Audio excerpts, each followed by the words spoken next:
ഇതാരാ ഇത്? അലിൻ ജോസ് പെരേര അടുത്ത നടനാണ് രേണുസുധിയുടെ കൂടെ അഭിനയിക്കാൻ പോകുന്നത്. ഇവരുടെ എന്തൊക്കെയോ പ്രശ്നങ്ങൾ ഇങ്ങനെ കറങ്ങി നടക്കുന്നുണ്ട്, ലിപ് ലോക്കിൻ്റെ ഒക്കെ. അതെന്തായാലും നമുക്ക് ചർച്ച ചെയ്യേണ്ട, കാരണം നമ്മൾ കൂട്ടിയാൽ കൂടുന്ന ഒരു സംഭവമേ അല്ല അത്. ഹായ് ഗായ്സ്, നമ്മൾ കഴിഞ്ഞ ദിവസം അല്ല 2-3 ദിവസത്തിന് മുന്നേ നമ്മളൊരു വീഡിയോ ചെയ്തിട്ടുണ്ടായിരുന്നു. മൈൽ സ്റ്റോൺ മേക്കേഴ്സ് എന്ന യൂട്യൂബ് ചാനലും അതുപോലെ തന്നെ രേണുസുധി, ഷാരിക അവരുടെ ഹോട്ട് സീറ്റ് ഇൻ്റർവ്യൂവിനെ കുറിച്ച് നമ്മൾ വീഡിയോ ചെയ്തിട്ടുണ്ടായിരുന്നു. അതിൽ നമ്മൾ പറഞ്ഞ കാര്യങ്ങളൊക്കെയാണ്, ഇവർ ഭയങ്കരമായിട്ട് സ്ക്രിപ്റ്റഡ് ആണ്. അത് കഴിഞ്ഞ് ആങ്കർ അവരുടെ എക്സ്പ്ലനേഷനായിട്ടൊക്കെ വന്നിട്ടുണ്ടായിരുന്നു. അത് നമ്മൾ വീഡിയോ ഒക്കെ ചെയ്തതാണ്. ഓക്കെ, അപ്പോൾ ഈ കഴിഞ്ഞ ദിവസം വീണ്ടും രണ്ടാമത് വീണ്ടും അവർ ഹോട്ട് സീറ്റ് ഇൻ്റർവ്യൂ ആയിട്ട് വന്ന. ആദ്യം തന്നെ ആൾക്കാരൊന്നാമത് വെറുത്ത് മടുത്തൊരു കാര്യമാണ് ഈ മൈൽ സ്റ്റോൺ മേക്കേഴ്സിൻ്റെ രേണുവായിട്ടുള്ള ഷാരികയുടെ ഹോട്ട് സീറ്റ് ഇൻ്റർവ്യൂ. അതിന് വലിയ താല്പര്യമൊന്നും ഇല്ലായിരുന്നു ആൾക്കാർക്ക്. താല്പര്യം ഇല്ലാത്തതെന്ന് പറഞ്ഞാൽ കുറേ നെഗറ്റീവുകൾ രേണുവിന് പോസിറ്റീവായി. ഈ ഷാരിക എന്ന് പറയുന്ന ആങ്കറിന് കുറേ നെഗറ്റീവുകൾ കൂടി അവർ എയറിലൊക്കെ ആയിരുന്നല്ലോ. എന്തായാലും ഒരു 11 ദിവസമായിട്ടുണ്ട് ഇപ്പോൾ ഈ സംഭവം നടന്നിട്ട്.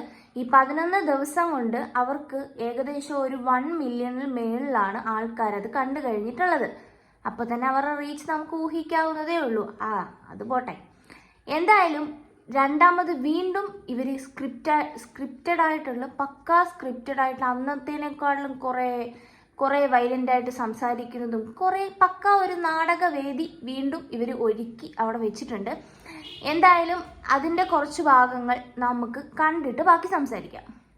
ഈ സുധിച്ചേട്ടൻ എന്ന് പറയുന്ന ആള് മിമിക്രി ആർട്ടിസ്റ്റ്, അദ്ദേഹത്തിനെ ഞങ്ങൾക്ക് എല്ലാവർക്കും ഭയങ്കര ഇഷ്ടമായിരുന്നു. അദ്ദേഹത്തിന്റെ മരണം ഞങ്ങൾക്ക് എല്ലാവർക്കും വലിയൊരു ഷോക്കായിട്ട് ഉണ്ടായ സംഭവമാണ്. അപ്പൊ താങ്കൾ അദ്ദേഹത്തിന്റെ ഫോട്ടോ വെച്ച് പലയിടത്തും ഉപയോഗിക്കുന്നതായിട്ട് കണ്ടിട്ടുണ്ട്. ദേവി ഇത് അങ്ങനെയുള്ള പരിപാടികൾ നിർത്തിക്കൂടെ? അദ്ദേഹം മരിച്ചുപോയില്ലേ? സൗകര്യമില്ല. കാരണം എന്റെ കെട്ടിയവന്റെ ഫോട്ടോ അല്ലാതെ ഞാൻ വേറെ ആളുടെ കെട്ടിയവനാണെന്ന് പറഞ്ഞിട്ട് ഒരു കലാകാരനല്ലേ? കലാകാരനാണ്, എന്റെ ഹസ്ബൻഡാണ്. അത് കലാകാരൻ എന്നെ ഉപരി കലാകാരൻ ഞാൻ അദ്ദേഹത്തെ എന്റെ ഹസ്ബൻഡായിട്ട് കാണുന്നു. കലാകാരൻ ഞങ്ങളുടെ അസറ്റാണ്. ഞങ്ങൾ അദ്ദേഹത്തെ ആരാധിച്ചില്ലെങ്കിൽ ആ കലാകാരൻ എങ്ങനെയുണ്ടാവും? ഷാരിക കലാകാരൻ മരിച്ചിട്ട് 2 വർഷമായി. ഓക്കെ, അത് ഞാൻ തിരിച്ചു വരില്ല. പക്ഷെ അദ്ദേഹത്തെ വെച്ച് താങ്കളുടെ പേര് കുപ്രസിദ്ധിയാണ്. സുപ്രസിദ്ധിയായിരുന്നു. അദ്ദേഹത്തിന്റെ ഫോട്ടോ ഉപയോഗിക്കുന്ന നിർത്തിക്കൂടെ ലൈഫില്? ഇനി ഞാൻ വേറെ എന്തായാലും ചേച്ചിമാരുടെ അഭിനയത്തിന് ഓസ്കാറിൽ കുറഞ്ഞൊരു അവാർഡില്ല കേട്ടോ. കാരണം അന്ന് രേണുവിന് ഒരുപാട് പോസിറ്റീവുകൾ കിട്ടി. ഇത്തവണ ആങ്കറിനെ വെളുപ്പിക്കാൻ നോക്കിയതാണ് എന്നാണ് എനിക്ക് മനസ്സിലാവുന്നത്. എന്തായാലും ആൾക്കാർക്ക് ഏറെക്കുറെ കാര്യങ്ങളൊക്കെ മനസ്സിലായിട്ടുണ്ട്. എന്തായാലും അതിൻ്റെ താഴെ കുറേ കമൻസ് ഒക്കെ വന്നിട്ടുണ്ട്. ഇത് ഉഡായിപ്പാണ്, ഇതുപോലെ സ്ക്രിപ്റ്റഡ് ആണ് എന്ന ആൾക്കാർക്ക് മനസ്സിലായ രീതിയിലുള്ള കമൻസ്. അത് ഞാൻ ഇവിടെയൊക്കെ ഇവിടെയൊക്കെ കൊടുത്തേക്കാം. എന്തായാലും അന്ന് കുറച്ചധികം പൊട്ടന്മാരാക്കി ഇവർ ഒരു 1 മില്യണൊക്കെ അടിച്ചെടുത്തു. എന്തായാലും ആൾക്കാർ ഇങ്ങനെ അത്രയും അധികം നെഗറ്റീവുകൾ കൂടെ കടന്നു പോയ ഒരാൾ പെട്ടെന്ന് കയറി പോസിറ്റീവ് അത്രയും ആൾക്കാർ ന്യായീകരിക്കുമ്പോൾ ഉറപ്പായിട്ടും എന്താണ് സംഭവം, ഇതിൻ്റെ പുറകിൽ എന്താണ് നടന്നിട്ടുള്ളത് എന്നറിയാൻ വേണ്ടി എന്തായാലും സെർച്ച് ചെയ്തെത്തിയുമ്പോൾ എന്തായാലും മൈൽ സ്റ്റോൺ മേക്കേഴ്സിൻ്റെ ഹോട്ട് സീറ്റിലേക്ക് എത്തുമല്ലോ. ഈ ഒരു വീഡിയോ വൈറലായി കഴിയുമ്പോൾ വൈറലാകാൻ വേണ്ടി ചെയ്യുന്നതായിരിക്കും. അന്നൊരു 1 മില്യൺ അടിച്ചെങ്കിൽ ഇനി ഒരു 2 മില്യൺ 3 മില്യൺ കിട്ടും എന്നുള്ള നിലയ്ക്കായിരിക്കാം വീണ്ടും ഇതേ ആങ്കർ തന്നെ, ഇതേ വ്യക്തി തന്നെ ഹോട്ട് സീറ്റിൽ വന്നിരിക്കുന്നതും. അതുപോലെ തന്നെ ഇവരുടെ ഇൻട്രോയിൽ കണ്ടൊരു സംഭവം കേട്ടോ. ഹോട്ട് സീറ്റ് അങ്ങോട്ടും ഇങ്ങോട്ടും മാറിയിരിക്കുന്നത്. ഇൻ്റർവ്യൂ മൊത്തം നോക്കിക്കഴിഞ്ഞാൽ ഒരിക്കലും ഇവർ ആദ്യം ഇൻട്രോയിൽ കൊടുത്തേക്കുന്ന ഒരു സംഭവം അതിൽ കാണാനില്ല കേട്ടോ.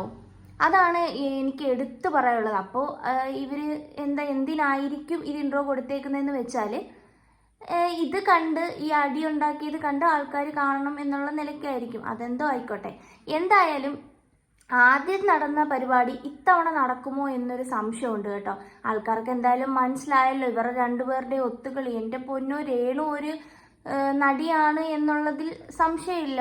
100% നടിയാണ്, നമ്മളത് സമ്മതിച്ചു തന്നിരിക്കുന്നു. പിന്നെ ആങ്കറിനും ശ്രമിക്കാം, സിനിമയിലൊക്കെ ശ്രമിക്കാം. കാരണം അതേപോലുള്ള അഭിനയമാണ് വന്നിരുന്ന് കാച്ചുന്നത്. എന്തായാലും ഇത്തവണ ആങ്കർ ഇതിന് എന്ത് എക്സ്പ്ലനേഷനുമായിട്ടാണ് വരുന്നത് എന്ന് അറിയത്തില്ല. കാരണം കഴിഞ്ഞ തവണ ഒരു എക്സ്പ്ലനേഷനായിട്ട് വന്നു. ശരിക്കും പുള്ളിക്കാരി വന്നത് ഒരു നല്ല കാര്യമാണ്.